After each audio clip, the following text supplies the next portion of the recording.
रसूलुल्लाह सल्लल्लाहु अलैहि वसल्लम।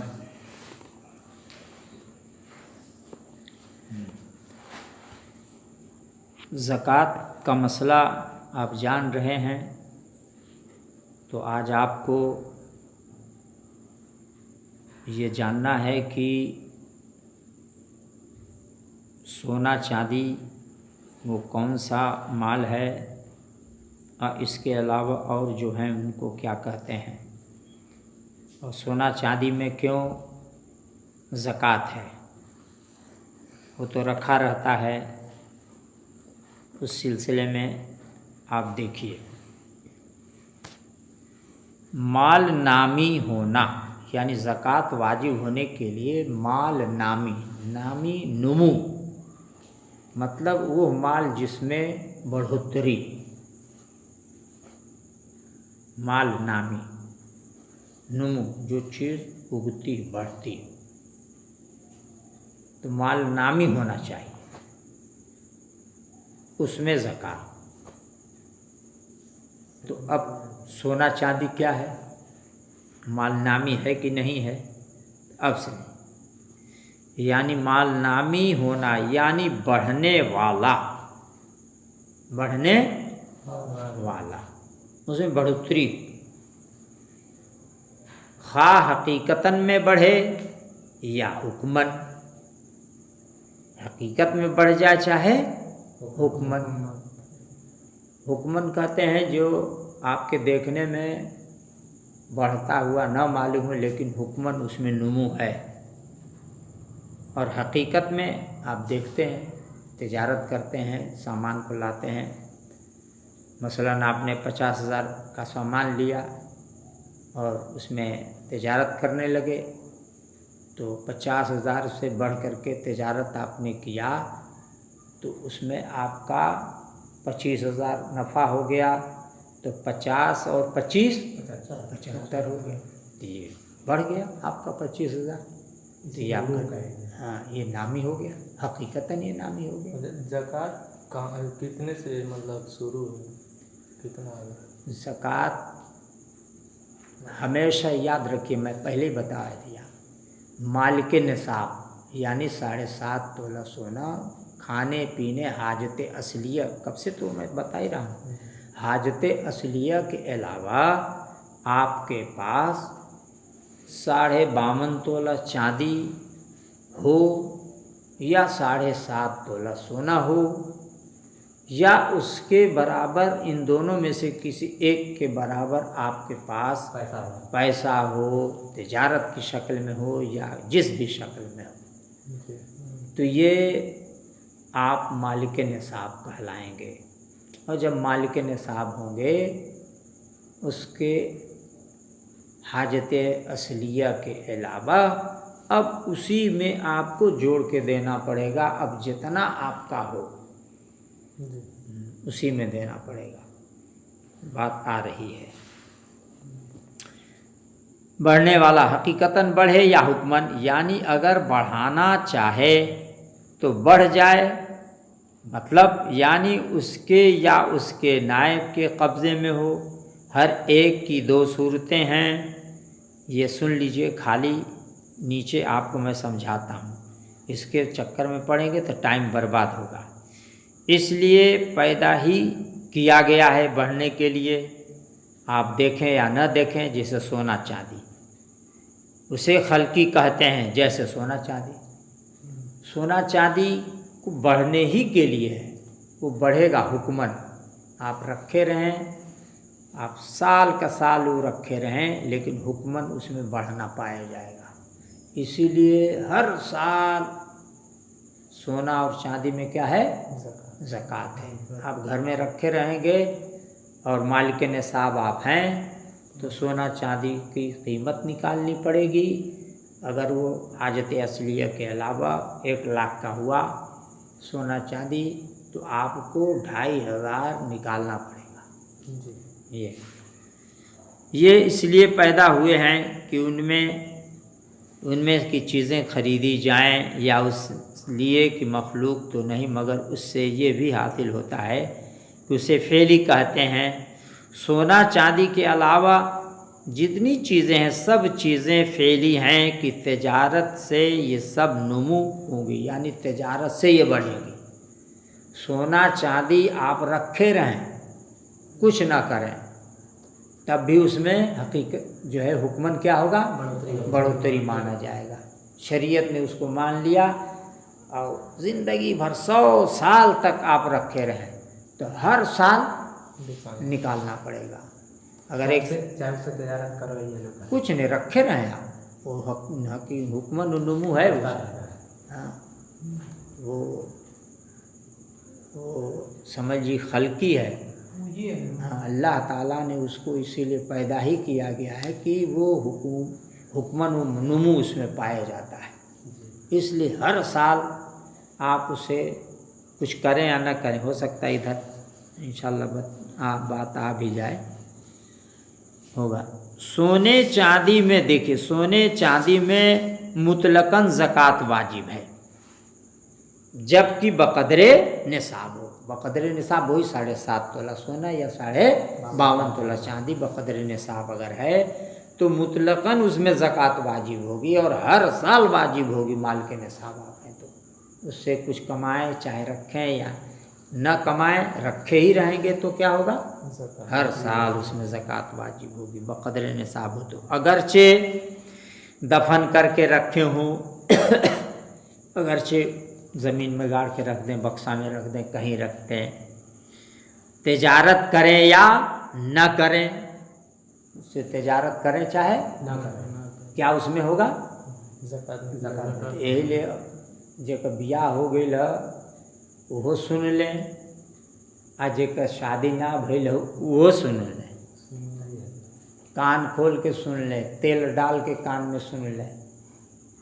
औरत के बहुत ज़्यादा सोना चांदी मत बनवाइएगा आप लोग, ये लिए मत बनवाइएगा, रखिएगा और उसको हत्तल इम्कान कम कीजिए नहीं, वरना रखा रहेगा और हर साल आपको निकालना पड़ेगा। क्या फ़ायदा। हाँ, ये बात तो सही है। हर साल घर में पड़ा है, हर साल निकालिए, समझ में आया। इसलिए ऐसा कीजिए कि भाई रखना ज़रूरत के तहत है, पहन के आना जाना समाज है तो कम ही रखिए, ताकि सांप भी मर जाए, लाठी भी रह जाए। ऐसे ही रखिए थोड़ा मोड़ा, अभी ना कि दुनिया को देख के एकदम से छंगहिए छंगहा लहंगी लहंगा पहना तो कान से लेके पैर तक, पैर से लेके कान।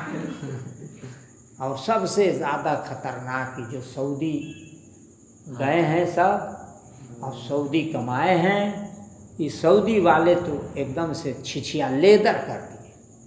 ये बात तो हाँ, सही है। सऊदी गए तो वहाँ एकदम सोचते हैं कि एकदम ढेल फुर्रा कितने जन तो वही से लाते। हाँ लेके चले आए, मेहरारू जैसे कह दी वैसे पहना दिए, तो नाक में, कान में, पैर में, छेद में, वहाँ से लेके यहाँ तक, वहाँ से लेके यहाँ तक। पता चला कि न ज़कात दे पा रहे हैं न वहाँ दे पा रहे हैं, और वो जान का जवाल है।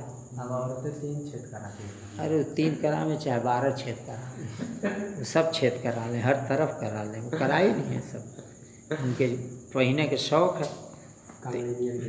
इसलिए लेकिन वो गुनाह है ना, ये जब ज़कात ना देवे तो गुनाह ना है। बस एक ही कान में मतलब इधर बस ज़रूरत भर पहनिए भाई, जेवर है उनके, जो ये जो फर्ज है बस वही अदा करें। जेवर है वो जीनत है, हाँ, औरत की जीनत क्या है, जेवर है। तो जीनत भर जेवर पहनाइए, अभी ना कि एकदम कवाड़ा कर दीजिए, तो इतना ना जेवर बनाइए। आज सबसे ज़्यादा माहौल ख़राब किया सऊदी वाले। सऊदी गए, एक ठो पहनाया, वो कि देखा वो अरे फलानमा का है, वो फलानमा का है, वो फलानमा का, देखिए देखा एकदम बंदरी छाप हो गए। अल्लाह ताला नाराज़ हुआ, देखिए सब अब छीन रहा है।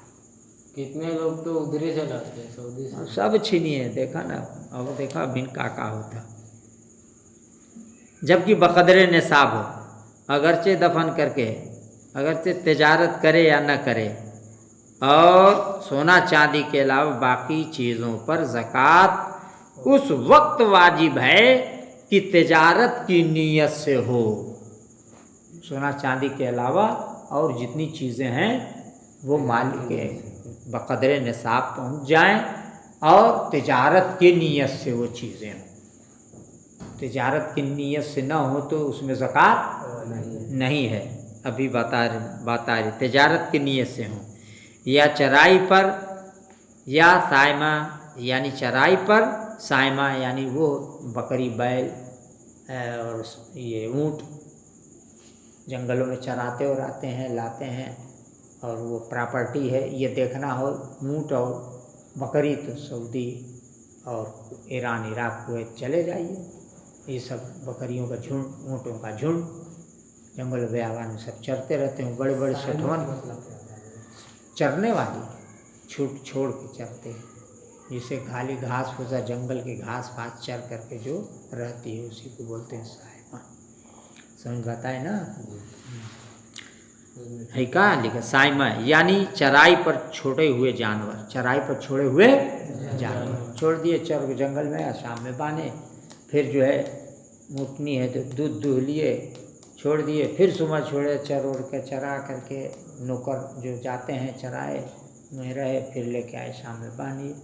ये सऊदी में बहुत है जंगलों में सब ऊँट और बकरी चराते हैं, उसके लिए लेबर बुलाते हैं यहाँ पे। हाँ जाते हैं। तो वो सब एक तिजारत है, वो लोगों की क्या है तिजारत हो गई। उसी में से बकरी बेचते हैं, ऊँट बेचते हैं, तिजारत है तो उसमें उनको देना पड़ेगा। पहले मैंने बताया 5 ऊँट में 1 बकरी और 40 बकरी में 1 बकरी देना पड़ेगा। और गाय है तो 30 में 1 साल का बछड़ा। समझ बात आई ना? बस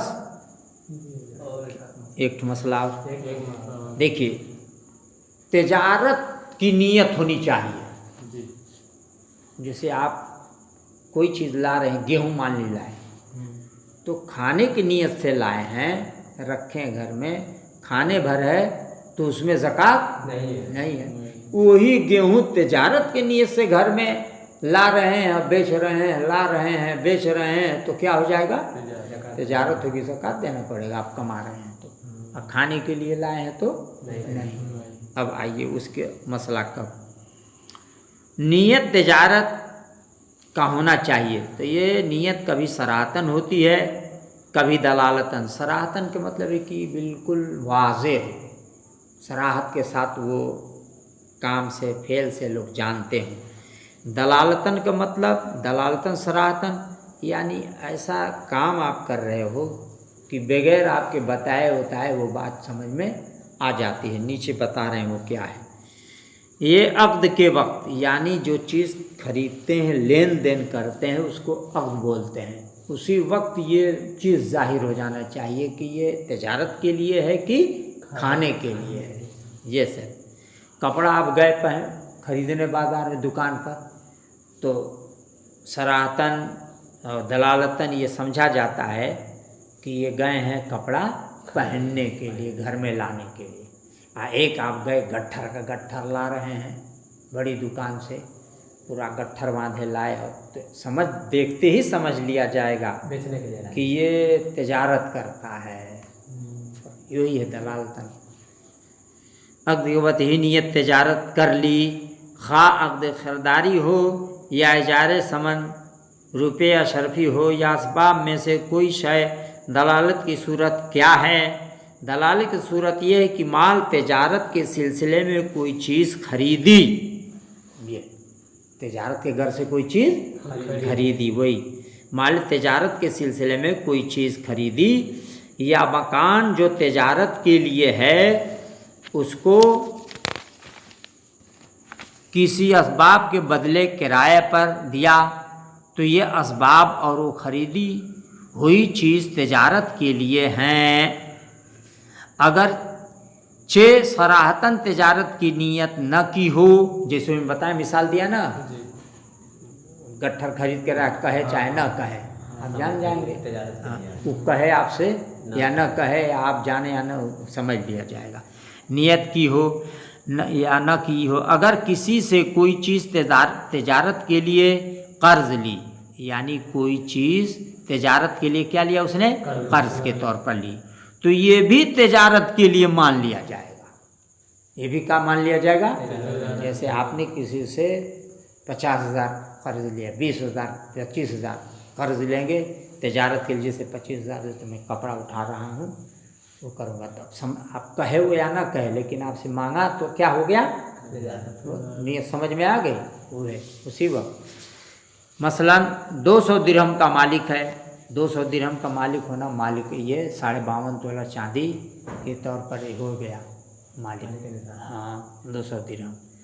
और मन भर गेहूँ कर्ज लिए, तो अगर तिजारत के लिए नहीं है, तिजारत के लिए नहीं लिए तो ज़कात वाजिब नहीं।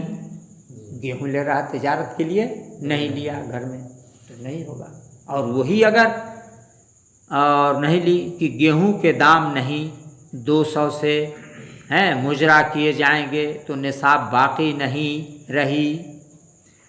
और अगर तिजारत के लिए लिया गेहूँ तो ज़कात वाजिब हो गई। ज़कात क्या हो गई?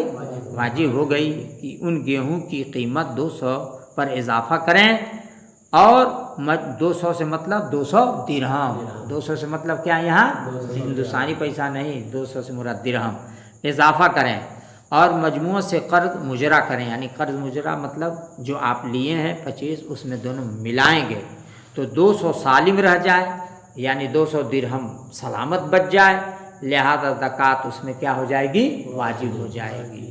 खुलासा ये है कि कोई चीज़ तिजारत के लिए लेंगे और आप मालिक निसाब हैं तो उस चीज़ को कर्ज के तौर पर लिए हैं, तो जो मालिक निसाब हैं तो उसमें उसको मुजरा किया जाएगा। मुजरा मतलब मिला जाएगा, मिला जा कर के 200 दिरहम से ज़ायद जब हो गया तो आप पे ज़कात अब कम हो गया तो नहीं, इसलिए मालिक निसाब नहीं रह गए।